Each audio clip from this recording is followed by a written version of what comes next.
Secara garis besar, Yakut Kolil bukan membandingkan azan dengan gonggongan anjing, melainkan menjelaskan aturan batas maksimal pengeras suara masjid.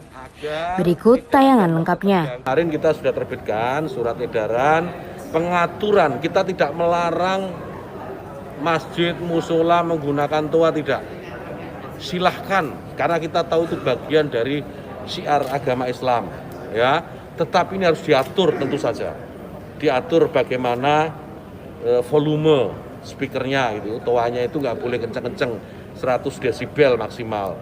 Diatur bagaimana kapan mereka bisa mulai menggunakan speaker itu sebelum adzan dan setelah adzan, bagaimana menggunakan speaker di dalam dan seterusnya. Tidak ada pelarangan. Ini aturan ini dibuat semata-mata hanya untuk membuat masyarakat kita semakin harmonis, meningkatkan manfaat dan mengurangi mafsadat.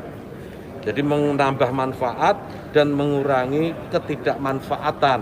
Karena kita tahu, misalnya ya, kita tahu di daerah yang mayoritas muslim, hampir setiap 100 meter, 200 meter itu ada musola masjid. Ya, bayangkan kalau kemudian dalam waktu yang bersamaan mereka semua menyalakan toanya di atas, kayak apa? Itu bukan lagi syiar, tapi menjadi gangguan buat sekitarnya. Kita bayangkan lagi, kita ini muslim, saya ini muslim, saya hidup di lingkungan non muslim, ya. Kemudian rumah ibadah saudara-saudara kita non muslim itu bunyikan toa sehari 5 kali dengan kenceng-kenceng secara bersamaan, itu rasanya bagaimana? Yang paling sederhana lagi, tetangga kita ini kalau kita hidup dalam satu komplek itu misalnya, kiri kanan depan belakang pelihara anjing semua. Misalnya menggonggong dalam waktu yang bersamaan nih, kita ini terganggu enggak? Artinya apa? Bahwa suara-suara ini, apapun suara itu ya, ini harus kita atur supaya tidak menjadi gangguan.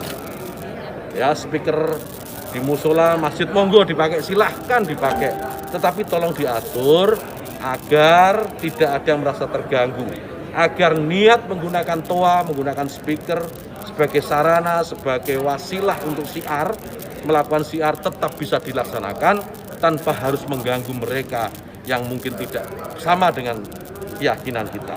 Berbeda keyakinan, kita harus tetap hargai. Itu aja intinya.